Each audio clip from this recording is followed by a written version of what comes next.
Some rain tonight, but by tomorrow we'll be back to sunshine. A cooler day as well, only topping off in the mid-60s. Also, those winds will pick up the pace Monday night. And get ready for a cold one. We have a freeze watch Tuesday morning. I'll have all the details on the forecast coming up. Right now on News Channel 6 at 11, a nationwide manhunt coming to an end. How the suspect allegedly is said to be in connection to the death of a South Carolina woman. And a new exhibit opens at the Lucy Craft Laney Museum of Black History, highlighting the legacy of a local debutante club. We take you to the event as your news at 11 starts now. Live from Television Park, this is WJBF News Channel 6 at 11. Good evening, I'm Bria Smith. Thanks for joining us here on News Channel 6. Coverage you can count on begins with the capture of a man wanted for killing a New Mexico State police officer and now is a person of interest in the death of a South Carolina woman. Derek Dennis reports. Tonight, the convenience store clerk who called 911 after identifying the suspect accused of killing a New Mexico State trooper speaking out. When I carded him, I seen his ID. It was from South Carolina. The spelling of his name, I knew who he was.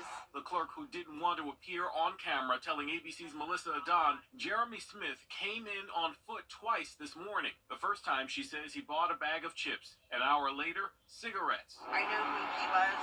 I was just hoping he didn't put the connection and he would start shooting. I have a family myself, a grandson. I wanted to go home.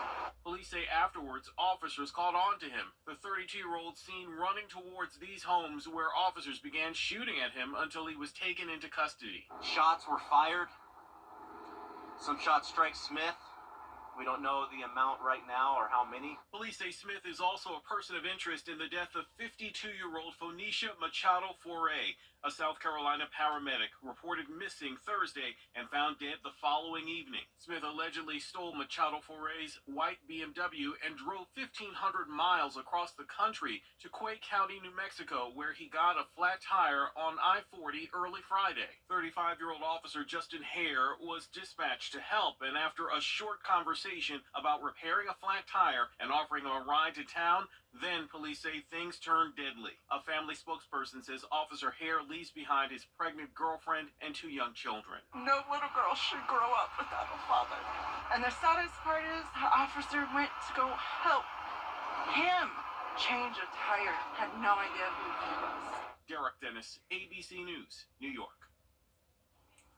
It's time now for a look at our weather with meteorologist Jennifer Chachi. Jenna, we're expecting some cold weather and rain. That's right. We saw the rain today. We had some in the morning, a break in the afternoon, and then the rain came back later on tonight. Now you can see on Live Viper 6, we're getting a break once again.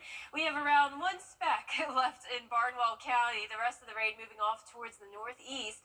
All of us drying out as we go into the overnight hours. Not a lot of rain that came through today, though. Just trace amounts north of the interstate. Around a 1/10 of an inch in Augusta, less than that in Aiken. It was really our southwestern counties that got the best amount or the highest amount of rainfall, around a 1/4 of an inch in Sandersville and Wrightsville, nearly 1/2 an inch down in Emmanuel County. Right now, as we take a live look at our Terry Lambert Hyundai Skyview cam at the airport, it's definitely wet outside and it's breezy. You can see our flag is blowing this evening, and today's high was right around average at 71 degrees, low of 50. So the clouds this morning kept us a little bit warmer, but now notice the temperatures are cooler than they were this time yesterday. 9 degrees cooler in Augusta and Aiken. So this is the beginning of the cooler round of temperatures we'll have as we go into the week ahead. Right now, we're sitting in the mid to upper 50s, even 60 degrees in Millen. Augusta, you're at 58, 59 in Allendale, 56 in Gibson, and 58 in Edgefield. Sandersville, you're at 57. Winds are coming in from the southwest. As I mentioned, a little bit breezy here and there. 9 miles per hour in Aiken, 7 in Waynesboro, 5 in Sandersville. And as we take a look at satellite and radar, you can see we do have a cold front moving through the area. Behind that front, we'll have high pressure build in tomorrow with those winds coming in from the north, and that'll bring in the cooler air, especially by Tuesday morning. Out towards the west of us, we do have more showers along that front, all the way as far west as New Mexico, but nothing to the north of us. So we'll have plenty of sunshine for tomorrow, starting out with some clouds, but then gradual clearing throughout the day as temperatures make it into the mid-60s. So drying out overnight, sunny and dry days ahead. We'll have a cooler start to spring. That's right, the first day of spring is on Tuesday. And then we'll also have a freezing start to spring on Tuesday morning with a freeze watch in effect for some of our counties here as temperatures could go as low as 30 degrees. I'll have more details on that coming up. Back to you, Bria. Thank you, Jenna. The Lucy C. Laney Museum of Black History has an exhibit showing the history of the Rosa T. Beard Debutante Club. Isabella Moody has the story.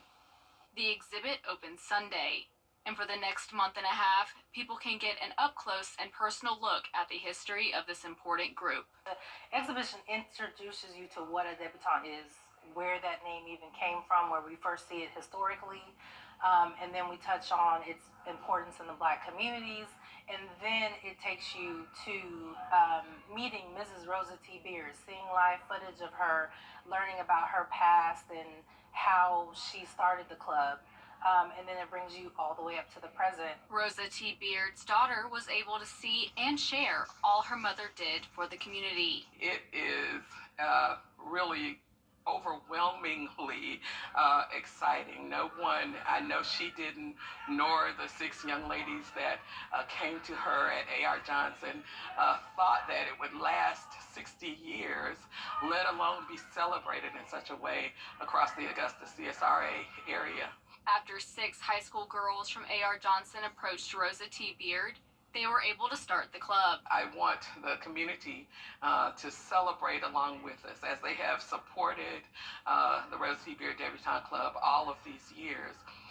With this milestone and to remember all of these wonderful years where young ladies have been presented, to just be here, to come to see this historical information and to appreciate what has happened in our community.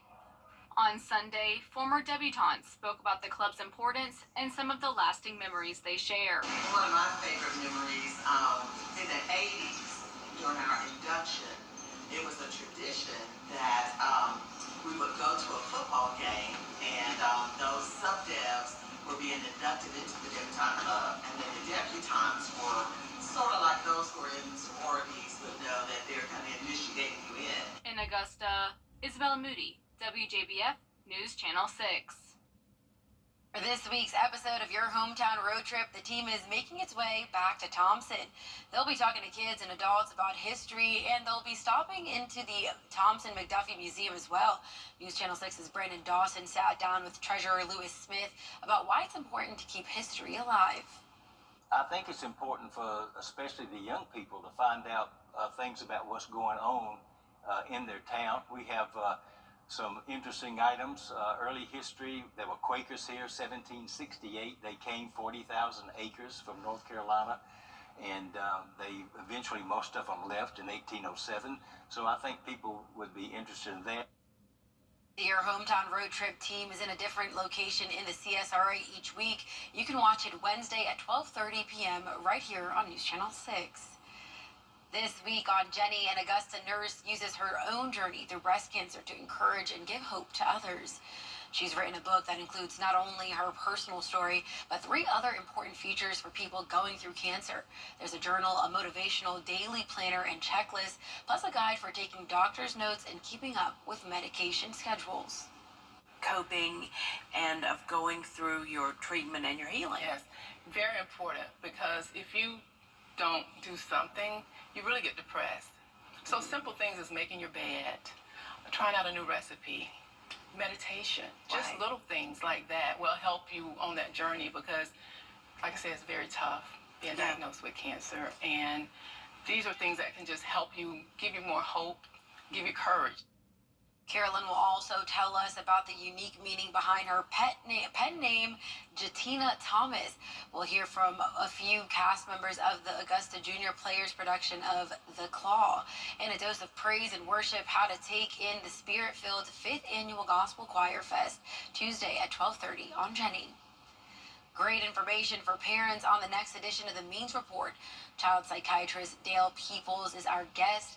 He'll talk about ADHD, what to do if a child is dealing with anxiety, and when is the right time to get a child their first phone. It's going to vary by child. Okay. I would say, most social media, the recommendations are you don't really want to get involved before the age of 13. Every family is going to be a little bit different, and, you might think about limiting access to, particular apps and, making sure you've got good, parental monitoring software on the phone if you're going to, introduce the cell phone at a younger age. We will also hear from Dr. John Morgan, about movement and memory disorders. He'll tell us about treatments for dementia and Parkinson's Monday at 12:30 on the Means Report. If the test wasn't hard enough, now students and parents have one extra thing to worry about with SAT scammers. Authorities say parents get a call from a person claiming to be from the College Board, the company responsible for the test. They are then told their child wants to take a free prep course and are asked to confirm their address to send the materials the student requested at school. According to the Better Business Bureau, there are no materials and there is no course. On average, the College Board, who administers the SAT, will sell each student's name 18 times over the course of a year and a half or so after they register, and then each family gets bombarded with all kinds of messages. Scam tracker reports show on average parents have been charged $130 and in some cases as much as $600. The Better Bureau Business says the College Board never asked for a bank account or credit card information over the phone or through cell phone email.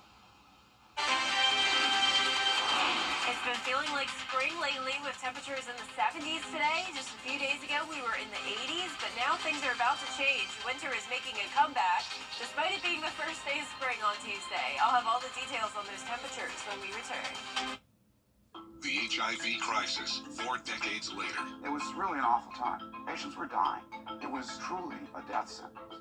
How research breakthroughs and medical advancements have changed the public stigma toward this deadly virus. They really think that life is over, like I'm about to die, I'm not going to be able to love on my family and things like that anymore, and it's just not the case. We've made amazing progress in 40 years.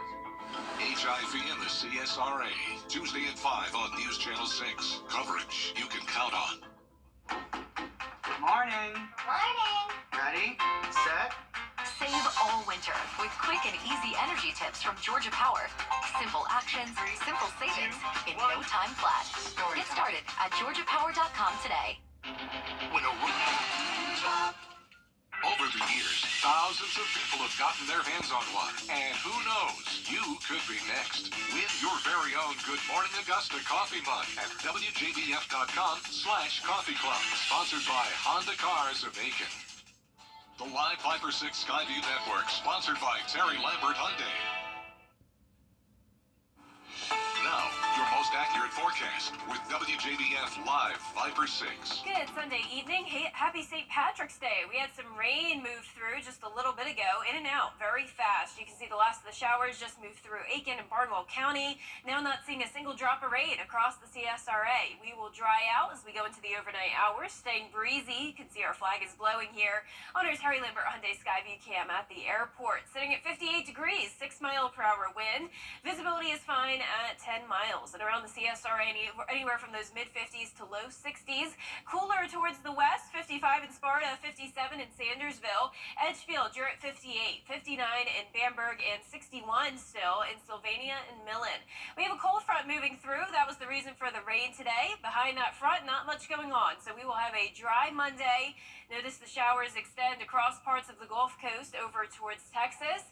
But for us, high pressure will be in control tomorrow. So we'll start out the day with some clouds, but by 5 o'clock in the evening, we will be completely sunny with temperatures starting out in the low 50s, climbing into the mid-60s, and also those winds increasing throughout the day.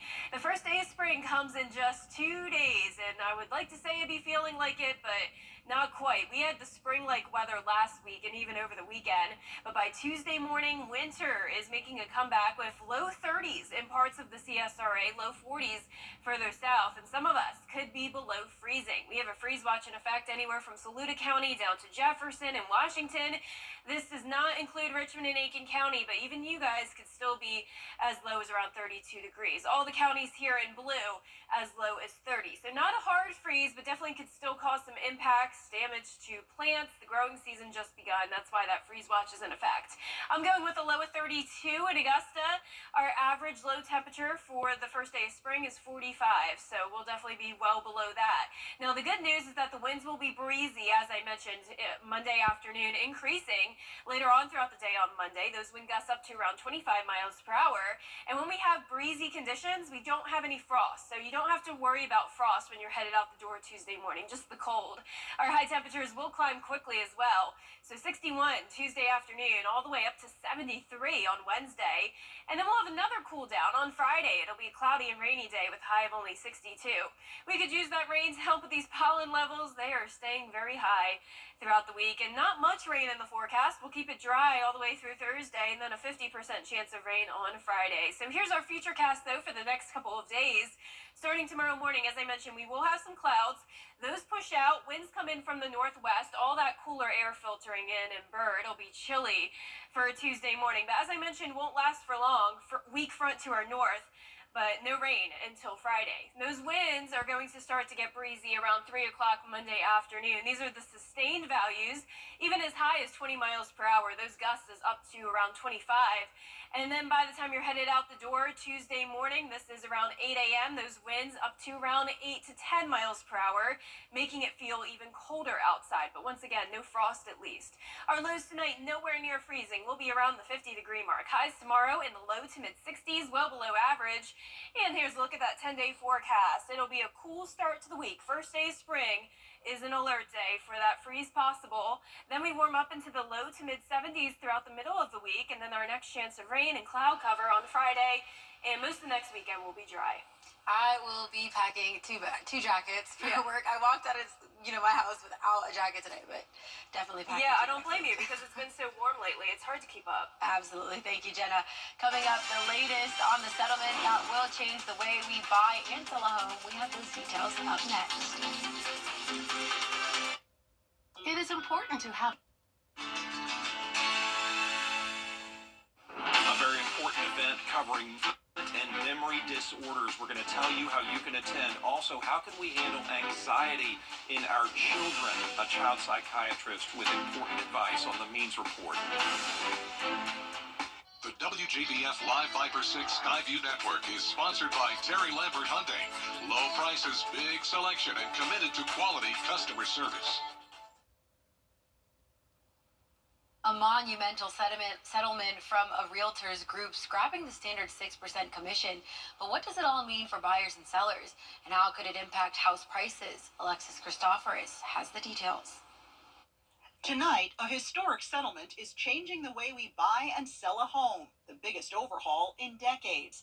In the coming weeks, a federal judge ruled sellers will no longer be required to pay both their broker and a buyer's broker, a move that could reduce the cost of buying a home. At today's standard 6% commission, a homeowner selling a $400,000 property will spend about $24,000 on broker fees, a cost that's passed on to the buyer. Depending on the new rules, that same homeowner could see the fee fall to about $12,000. The changes opening the door for alternative brokers, like California-based Arriva, which charges buyers a flat fee of under $10,000. And I don't care if it's a $300,000 house or a $9 million house. It doesn't matter to us. We're basically doing the same amount of work. Tony Chang opted to use a flat fee broker last year when buying his second home in Northern California, a decision he says saved him tens of thousands of dollars. I think a flat fee buyer's agent structure is probably going to be the future. Thanks to online tools, some buyers may choose not to use an agent at all, which could result in fewer brokers. Experts I spoke with are skeptical the deal will result in a big drop in home prices. They say that's set by supply and demand. But a larger drop in mortgage rates could have a big impact on home prices. Alexis Christoforous, ABC News, New York.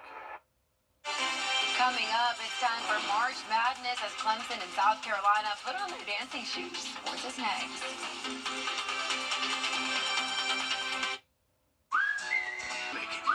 Get exclusive offers on the Hardee's app. Weather headlines on News Channel 6. Brought to you by Jamie Casino Injury Attorneys. Chief Meteorologist Tim Miller. Weather coverage you can count on. Now, WJBF sports coverage you can count on. Sunday, a big day for the South Carolina Gamecocks with the announcement of the field for both men's and women's NCAA basketball tournament. Once again, the top-ranked Gamecock women's team is the #1 overall seed and will host the first 2 rounds next weekend at Colonial Life Arena in Columbia. Meanwhile, the South Carolina men have also advanced to the big dance. The Gamecocks were picked to finish last in the SEC during the preseason, but instead tied for second in the regular season during Lamont Paris's second season at the helm. During Sunday's selection show, the Gamecocks were announced as a #6 seed and will take on 11 seed Oregon in the first round on Thursday in Pittsburgh. Yeah, I mean, excited, really excited. It was fun just to watch the guys, you know your name's going to get called up there, but still, just when the moment happens, to see their immediate reaction to that and all the work that they put in, and to be rewarded with having their name called was awesome. So just really excited for our fan base, for our students, for the city, the state. It was just an exciting moment. Clemson is also going to the big dance. Brad Brownwell's Tigers finished the season 21-11 and also earned a #6 seed. Clemson will take on New Mexico on Friday in Memphis. Great day for Clemson basketball. Just really happy for my players and proud of them. Reward for a lot of hard work starting last off season. Certainly last year at this time was heartbreaking. I'm grateful for this year's team and the way they played this year. Just some outstanding performances. And Georgia fans, your basketball season isn't over just yet either. The Bulldogs earned a bid to the National Invitational Tournament. Georgia will host Xavier on Tuesday night at 7 p.m. at Stegeman Coliseum in Athens. And the road to Augusta continues with 2022 Masters champion Scottie Scheffler taking home one of golf's biggest prizes. He won the Players' Championship for the second straight year on Sunday for his second win in less than a month. He's on the first back-to-back winner, one of the first back-to-back winners, the 50-year history of golf's unofficial 5th major. Coming up, Barbie-inspired bridal couture. We have those details after the break.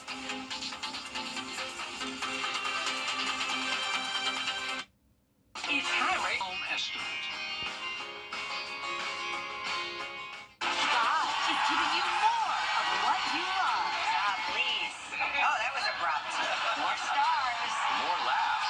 And more stars. Weekday mornings at 9 on News Channel 6. Barbie is now strutting into bridal culture. Mattel has teamed up with Azazi to release a line of Barbie-inspired wedding attire. The collection includes wedding gowns as well as dresses for bridesmaids and flower girls. In signature Barbie fashion, the clothes feature a lot of pink and other details.